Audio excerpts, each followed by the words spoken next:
Terdapat sederet perwira tinggi atau Jenderal TNI Bintang 2 yang masuk daftar mutasi akhir Juni 2023. Dari sekian banyak, beberapa diantaranya segera memasuki masa purna tugas. Panglima TNI Laksamana Yudo Margono melakukan rotasi, mutasi, dan promosi jabatan di lingkungan TNI terhadap sederet pati. Langkah ini ditujukan dalam rangka memenuhi kebutuhan organisasi dan pembinaan karir, serta optimalisasi pelaksanaan tugas-tugas ke depan yang semakin kompleks dan dinamis. Mengutip keterangan dari laman resmi TNI, keputusan rotasi, mutasi, dan promosi ini didasarkan pada Surat Keputusan Panglima TNI Nomor Kep/690/7 Romawi/2023 tanggal 26 Juni 2023 tentang pemberhentian dari dan pengangkatan dalam jabatan di lingkungan Tentara Nasional Indonesia. Dalam mutasi kali ini terdapat 26 Jenderal Bintang 2 yang masuk daftar mutasi.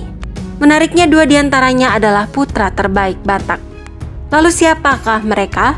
Langsung saja simak ulasan berikut ini.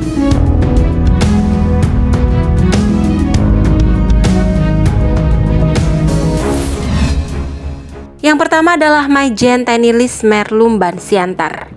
Jabatan sebelumnya Jenderal Bintang 2 ini adalah Pasahli tingkat 3 Kasat Bidang Jahpres. Kini beliau dipercaya sebagai Pasahli tingkat 3 Bidang Sosbud Kumham dan Narkoba Panglima TNI, Mayor Jenderal TNI Lismer Lumban Siantar SIP, lahir pada tanggal 21 Juli 1966. Beliau merupakan lulusan Akmil tahun 1989 dari Kecabangan Infanteri. Sederet jabatan tentunya pernah diemban oleh Maijen Lismer Lumban Siantar, yakni Aspot Wil Kaskogab Wilhan 3 pada tahun 2020, Kaskogartap 1 Jakarta pada tahun 2020 hingga 2021, dan Kaskogab Wilhan 1.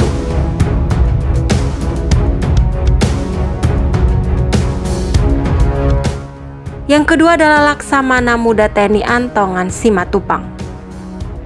Jabatan sebelumnya staf ahli bidang kedaulatan wilayah dan kemaritiman Kemenko Polhukam, dimutasi menjadi Pati Mabes TNI Angkatan Laut dalam rangka pensiun. Laksamana Muda TNI Purnawirawan Antongan Simatupang lahir pada tanggal 8 Juli 1965. Beliau merupakan alumnus Akademi Angkatan Laut Angkatan ke-35 tahun 1989. Selama berdinas di TNI Angkatan Laut, beliau pernah dipercaya mengemban amanat sebagai Komandan Lanal Sorong, Aster Guspur Latim pada tahun 2012, Paban 1 Rens Pamal, dan Korsis Sesko TNI pada tahun 2016, Waspam Kasal pada tahun 2017, Komandan Lantamal 9 Ambon pada tahun 2018 hingga Dirdok Kodik Latal.